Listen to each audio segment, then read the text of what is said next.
السلام عليكم ورحمة الله وبركاته. ازيكم يا جميلات؟ عاملين ايه؟ يا رب تكونوا بخير. النهارده الفيديو جديد، وحشتوني جدا من اخر فيديو فات. صباحكم فل وهنا وسعادة ورضا من الرحمن، رزقكم الله هناء الدنيا والآخرة، اللهم امين.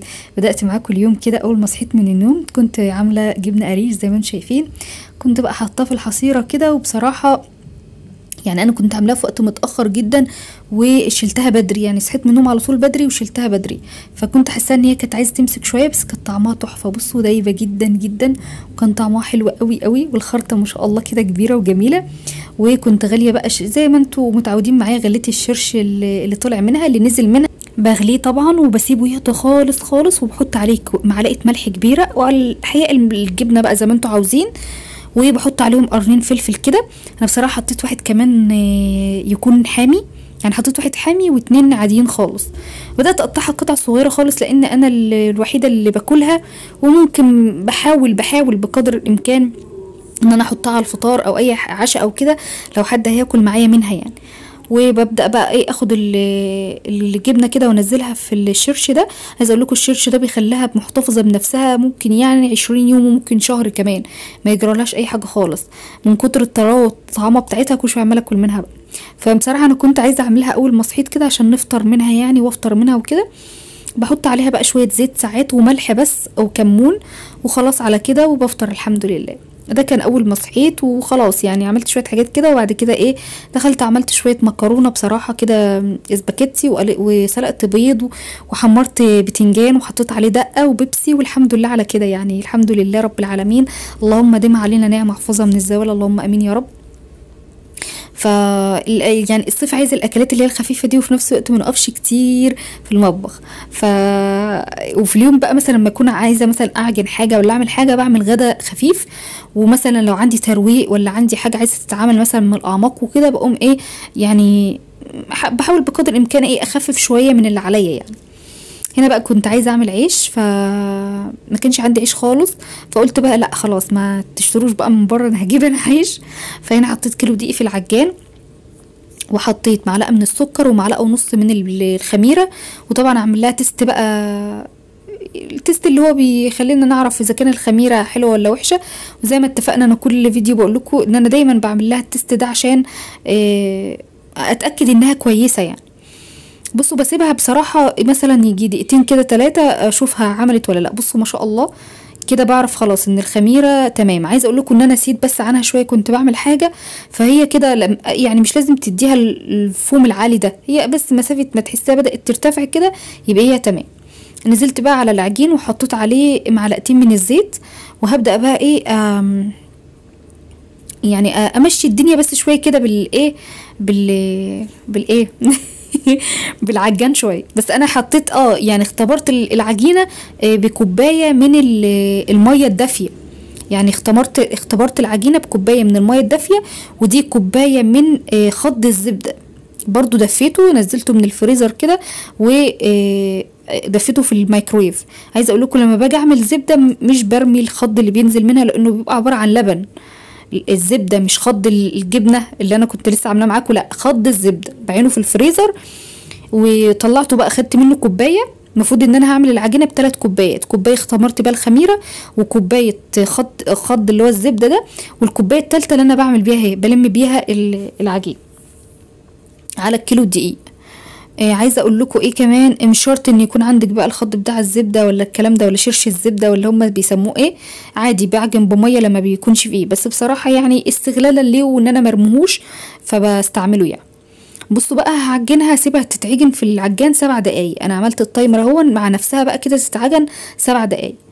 بصوا بجد جميله قوي قوي، ما استخدمتش اصلا الكوبايه الثالثه. يعني هوريكم دلوقتي انا سبت منها قد ايه اهو. يعني بصوا هبدا المها العجينه بجد حلوه قوي وطريه تحت ايدي وريحتها جميله وعايزه اقول لكم بقى كانت مكه قاعده جنبي، يعني اول ما تعرف ان انا هبدا اعمل عجين مش عايزه اقول لكم، بتفضل قاعده جنبي. انا عايزه قطعه عشان تقعد ايه تلعب بيها وكده، بس بديها ايه قطعه صغيره خالص يعني عشان ما يبقاش حرام.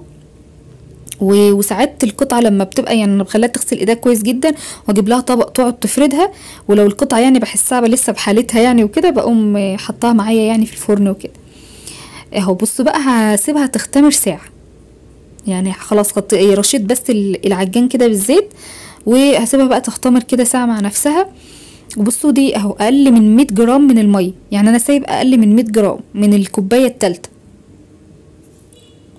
خلاص بقى كده، وهبدا اشوف ايه اللي ورايا تاني. كنت جايبه بقى المنظم ده، بصراحه كان الضرفه اللي تحت الحوض كان كلها منظفات، والضرفه اللي جنبها كمان هوريها لكم دلوقتي دي كانت مليانه منظفات. فقلت لا بصراحه انا عايزه استغل الضرفتين دول في ان انا احط فيهم حلل او احط فيهم حاجات، لان انا مكربسه كل حاجه عندي في المطبخ. فبصراحه لقيت التربو ده تمنه حلو جدا، وبصراحه يعني لقيت مكان ليه في المطبخ، فقلت لا هجيبه، يعني هيلم لي بقى كل المنظفات في نفس الوقت. بصوا هيكون مداري، يعني بصوا الحمد لله مفيش حاجه باينه. يعني انا عملته كده يعني ان هو يعني يكون محطوط في نفس الوقت مفيش حاجه باينه للي داخل واللي طالع، يكون مثلا باين ان هو قطعه من المطبخ يعني. هو اللون اكيد مش نفس اللون، بس اهو يعني على الاقل لملي حاجتي وفي نفس الوقت شكله حلو. بصوا بقى موضوع السلوك اللي بتدخل في بعض دي حاجه صعبه قوي، وانا من النوع اللي ماليش خلق عليها خالص. بس يلا الحمد لله بدات اطلع بقى كل الحاجات اللي كانت تحت الحوض، واشوف انا بستخدم ايه ومش بستخدم ايه. يعني بصوا الصابون ده يعني فاكرين هو نازل حاجه جديده كده، كيس كده بيتعمل بميه، انا جبته كنت حاطاه بصوا في الجيركن اللي هو الكبير ده، بستعمله بصراحه، بس هو يعني بحسه هو مش بيرغي قوي. فبدات اتجه تاني لفيبا يعني او لفيري، بس هو الارخص شويه دلوقتي فيبا. ومكة بقى بتساعدني كل شويه بقى بتحط لي حاجه كده، وانا ببدا اصلح تاني مكانها. بس عايزه اقول لكم ان هو خد حاجات كتير جدا ما شاء الله. وجاي معاه الباسكت الصغير ده حطيت فيه الاقراص بتاعه غساله الاطباق. انا بستخدم دلوقتي فيري مع لودفيك، بعملهم كده مع بعض. يعني اللي داخل جديد معايا القناه انا بعملهم كده مع بعض، بضربهم كده في الكبه، وبجد بيطلع لي الغسيل تحفه، لان انا بزود الدرج ميه بيخلي دورة الغسيل بتطلع جميلة جدا. اهو خلصت بقى كل حاجة تمام، وحطيت المستك الاخضر، وحطيت بقى الحاجات اللي انا بستخدمها اللي دايما تحت ايدي. بصوا كنت فضيت اول ضرفة دي، يعني اول قطعة دي فوق، قلت عشان احط فيها الثواني عشان لو هعمل الكورنر للشاي والكلام ده. فقلت لا هشيلها دلوقتي مش حباها. بصوا بقى انا هبدأ ادخله كده في المنطقة دي، بصراحه يعني حلو قوي، في نفس الوقت مش باين منه حاجه خالص. ده اللي مفرحني ان مفيش حاجه منه هتبان اهو. بصوا جاي يعني ما شاء الله. يعني جبت بقى فرع الخضره ده او الفرع الاخضر ده، وبدات احطه هنا كده. وجبت برضو الفازه بتاعتي اللي فيها الورد الجميل ده. عايزه اقول لكم كنت عايزه بعمل ايه، انا كده شلت الميكرويف وحطيته هناك، لانه كنت كل شويه يعني بحسه ممكن يقع ولا كده لما حد من البنات بيستخدمه كده. فقلت لا حفاظا عليه يعني خليه هناك. وحطيت بقى هنا الباسكت الصغير ده في النسكافيه، وفي الحاجات بقى جنب الكاتل وجنب الشاي والسكر والكلام ده، يكون كوفي كورنر صغير كده على قد على قدنا. وهنا الباسكت الصغير ده انا كنت حاطه فيه اللي هو الشاي والنسكافيه اللي هو الباكت الصغير ده، والشاي اللي هو بالاطعم دي عارفينها. وبس حطيته كده بقى حاجه بسيطه بصراحه يعني، بس بصراحه حبيته جدا، حبيت الكوفي كورنر الجميل الصغنون ده بصراحه يعني، وعجبني قوي. يعني من حاجه بسيطه سبحان الله انا استغليته. يعني ما خليتش يعني كمان ما حطيتش منظفات في اول درج، ليه؟ عشان لا ما كانش هيبقى لطيف خالص جنب العجان وجنب دخلة المطبخ كده يكون في منظفات كده، لان المطبخ بتاعي مفتوح. يعني كل اللي يدخل من الباب كده، يعني انا الباب بالشقه بتاعي في وش المطبخ على طول، مش هيبقى شكله لطيف خالص. وانا من النوع اللي ما بحبش اشوف حاجه يعني قدامي مش هتبقى حلوه يعني. فقلت لا اول درج ده مش هحط فيه حاجه خالص، هعمله زي يعني كوفي كورنر كده صغنون جنب الكاتل والشاي والسكر والكلام ده. ايه رايكم بقى؟ قولوا لي رايكم، عجبكم ولا لا؟ يعني بجد انا بحب رايكم جدا والله، ربنا يبارك لي فيكم ويجازيكم عني كل خير يا رب. طلعت بقى الحاجه اللي كانت تحت الحوض بقى، يعني تنظيف بتنظيف بقى يعني مش عايزه اقول لكم. بصوا عايزه اقول لكم ان انا كنت بشتري بطاطس قرب العيد، ومن فعلا من الزحمه اللي كانت تحت الحوض انا ما كنتش بعملها خالص، وكنت يعني مكبره دماغي من يمتها بصراحه. فكنت ما كنتش عارفه ان انا عندي بطاطس، واشتريت بطاطس. فقلت لا يعني لازم اشوف بقى جرد الموضوع عشان واحد ما يشتريش حاجه وحاجه تخسر. بس الحمد لله ما لقيتش حاجه فيها بايظه غير الاتنين ولا التلاته اللي هم مزرعين دول. يعني نفسي ازرعهم جدا اللي مزرعين دول، مش عارفه يطلعوا بطاطس ولا هيعملوا بس انا بجد بحب الزرع جدا.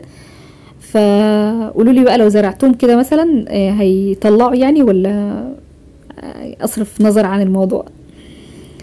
بس بقى خلصت بقى كده، نضفت التربوهات الصغنونه دي.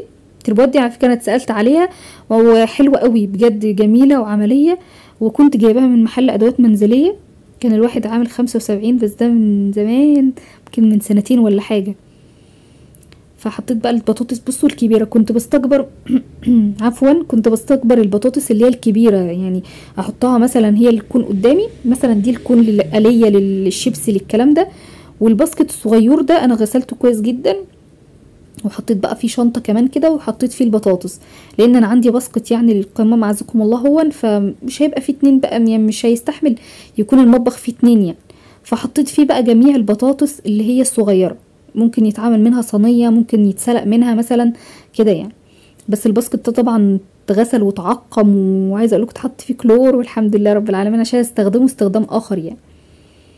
بالفوطه بقى كده، الفوطه دي بقى فيها ايه، فيها من البخاخ ديتول، اللي هو بريحه المسك ده، ديتول إيه دوني بريحه المسك.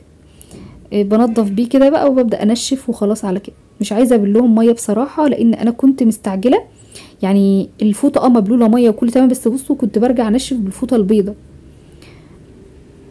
ف فانا ما كنتش عايزه ابلهم بقى، عشان ما استنهمش ينشفوا والكلام ده، لا كنت عايزه يعني انجز بصراحه عشان العجين اللي ورايا ده. فقلت لا خلاص، هنضفهم كويس جدا بالفوطه وانشفهم كويس وخلاص. هو ما كانش فيهم حاجه غير تراب يعني، بصوا انا عماله بشيل في تراب مكان بقى البصل والبطاطس وكده. فكل شويه كنت بقى بروح ابل الفوطه واحط عليها دوني وكده، وخلاص على كده الحمد لله رب العالمين. اهم حاجه ان احنا ايه، نضفنا وخلينا الدنيا زي الفل، والحاجات اللي احنا كنا بنقعد نقول ونضغط نفسنا ان احنا لازم نخلصها في رمضان، عادي خلصت اهي بعد رمضان، وكانت ممكن تخلص كمان عادي في اي وقت يعني. وسموها بقى تنظيفات العيد الكبير اي حاجه، بس تنظيفات الاجازه اي حاجه. بس بصراحه لا، كان حاجات كتير جدا انا سايباها مش متراكمه، كنت سايباها عادي، ما كنتش هقدر عليها خالص في رمضان اثناء الصيام، وما كنتش عايزه اضيع ال10 ايام الاخر طبعا من رمضان في تنظيف والكلام ده. لا خلاص، بعد العيد كده بنستعيد نشاطنا وبنعمل اللي ورانا، اصل الحاجه كده كده هتتوسخ تاني وهنعملها تاني. ربنا يقدرنا جميعا يا رب، ويدينا الصحه والعافيه، ويبارككم يا رب في كل صحتكم يا رب، اللهم امين.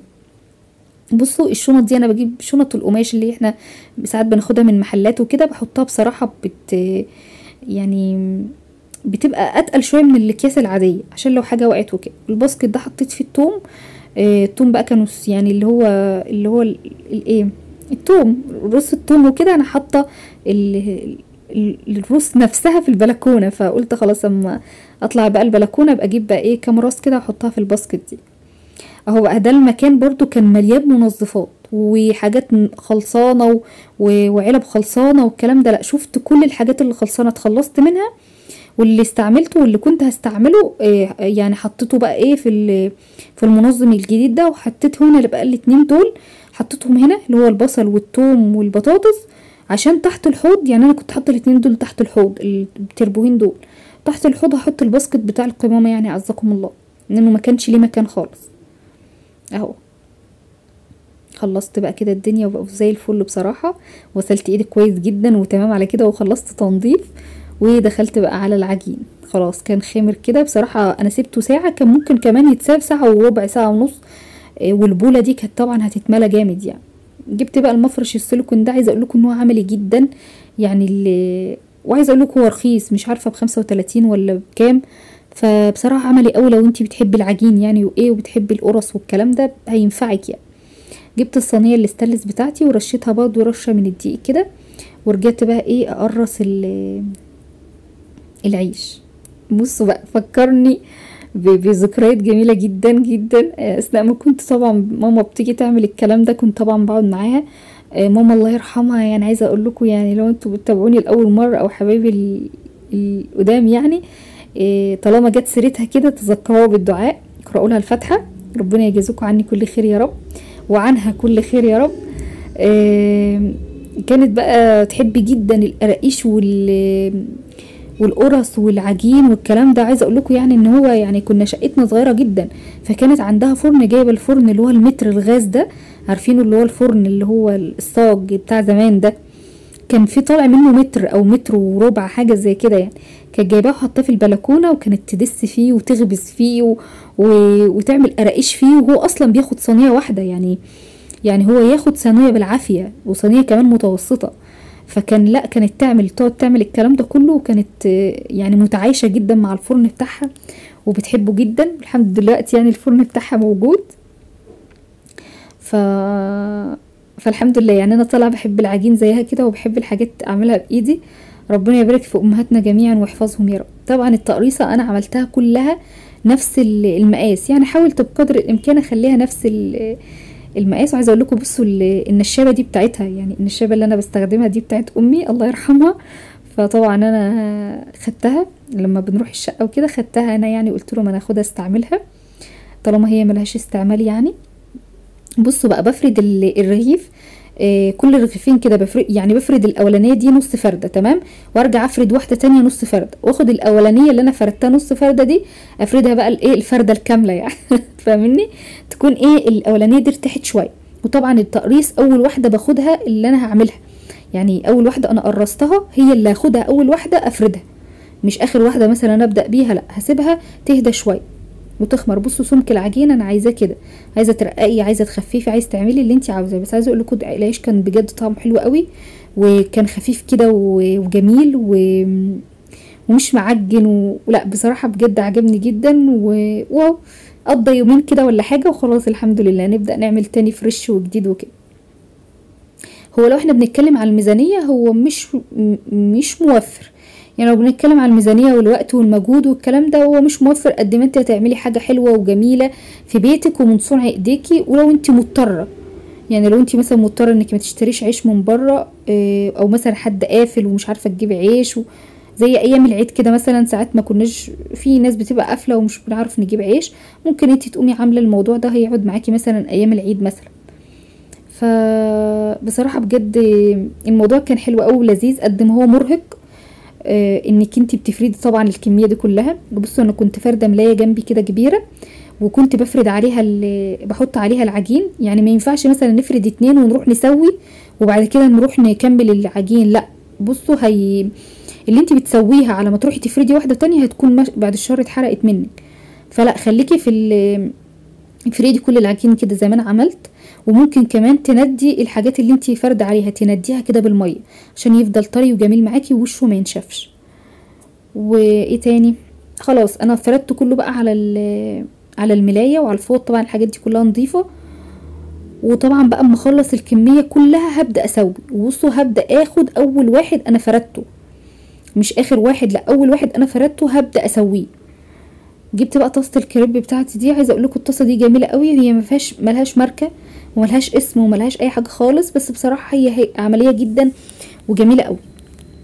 بصوا دهنتها رشه زيت كده اول حاجه، وبصوا بدات ان انا اشيل الزيت بالمنديل، يعني ادهنها كده بالمنديل على نار بصوا متوسطه. انا بدات ان كنت بسخنها بس على نار عاليه، وبدات ان انا هدي النار على نار متوسطه.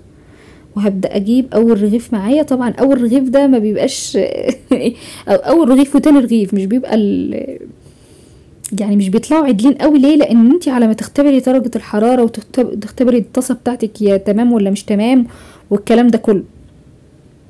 فبصراحه اول يعني 2 كده ولا اول 3 معايا ما كانوش بيقبوا خالص. بس بصراحه برضو حتى لو ما قبوش يعني كان مستوي زي الفل والتاكل ومش معجن ولا اي حاجه. بس بصراحه يعني عجبني قوي العيش ده، يعني جربوه كده وان شاء الله يعجبكم يعني. اهو بصوا بقى بسيبه كده، بصوا اول ما يبدا ان هو يتشمع من يمه بقوم قلباه، يعني مثلا 2 3 كده، واول ما يبدا يتشمع على التاني. بصوا ده اول رغيف اهو قب نصه بس، بصوا قب نصه بس ما قبوش كام. بصوا ببدا اقلب على يمين وشمال، على اللي فوق وتحت، فاهمني؟ يمين وشمال ايه، فوق وتحت، عشان بصوا اول ما تشمع وبدا بصوا يفقفق كده حاجه بسيطه، قلبته على اليمه التانية، هيبدا برضو احس ان هو خلاص بدا يتشمع تمام، هقوم قلباه على اليمه، وهكذا بقى عشان يستوي معايا. عايزه اقول لكم ان انا فارده فوطه جنبي بقى، او فارده ملايه تانية جنبي نظيفه، والرغيف اللي يطلع اقوم حطاه ومغطياه. وبرده وانتوا بتفردوا كل رغيف برده تفردوه وانتوا بتحطوه على الملايه يتغطى على طول، عشان طبعا وشه ما ينشفش، وفي نفس الوقت ما هينشف منك مش هيبقى حلو، لا لازم يتغطى. بصوا كان ده بدأ بصوا يعني ينفش ايه مش عارفه انا متلخبطه ليه، ينفخ كده من الجناب. بس بصوا بصبر عليه، يعني لما ببدأ احس ان هو بدأ ينفخ شويه بصوا بصبر عليه وببدأ اقلبه لحد ما ينتفخ كله. بجد بصوا شكله حلو جدا. عايزه اقول لكم البنات كانوا واقفين فرحانين او كل واحد ينتفخ يقعدوا يسقفوا ويفرحوا جامد ان هو يعني نجح وانتفخ معايا يعني. والله بجد الحاجات دي بتصنع ذكريات جميلة جدا جدا في بيوتكم ومع اولادكم، وربنا يبارك فيهم جميعا يا رب. بصوا بقى الملاية هي اول ما بطلع الرغيف بقوم حطاه وسايباه ايه سايباه يعني العرق بتاع البخار كل ده يخليه طري، يخليه طري معاكي كده وجميل وميبقاش مثلا ناشف، لا هيبقى طري جميل معاكي ما تخافيش ومش هيعجن اهو. بص بقى ده كل ما بقى يعني معظم اللي كان بيقب طبعا لان الكميه كلها انا عملتها مع نفسي، بس بقيت افتح الكاميرا كل ما واحده كده تكون تمام اقوم فاتحه لكم. بس الحمد لله اللهم لك الحمد ما فيش مثلا غير واحده ولا هما 3 كانوا ما قبوش خالص والحمد لله. بصوا بقى الطاسه بصوا مطلعه لازم كل ده يتشال بمنديل عشان انا عايزه اقول لكم بس الحته دي. بس انا بشيل الرغيف بالراحه خالص، يعني بقوم حاطاه كده منيماه على ايدي وراجعه منيماه في الطاسه بالراحه. ليه؟ عشان ما يخرجش كل الهواء اللي فيه. انا اهو يعني بصوا عشان كل الهواء ده طبعا يعني ما صدقنا فمش عايزين طبعا نطلعه، طبعا لما نيجي نقوم حاطينه كده ولا شايلينه على ايدينا هيطلع طبعا كل الهواء اللي فيه ده ومش هينفخ معانا. وعايزه برضه اقول لكم على موضوع ان احنا لازم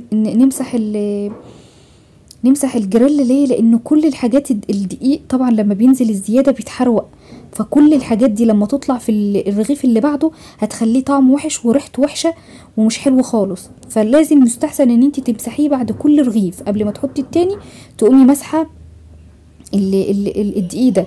بصراحه بجد حلو قوي وبصوا انتفخ معايا وبقى زي الفل وبحطه بجد يبقى جميل. ربنا يا رب يحسن ما بين ايديكم وتعملوا احسن من كده بكتير يا رب اللهم امين.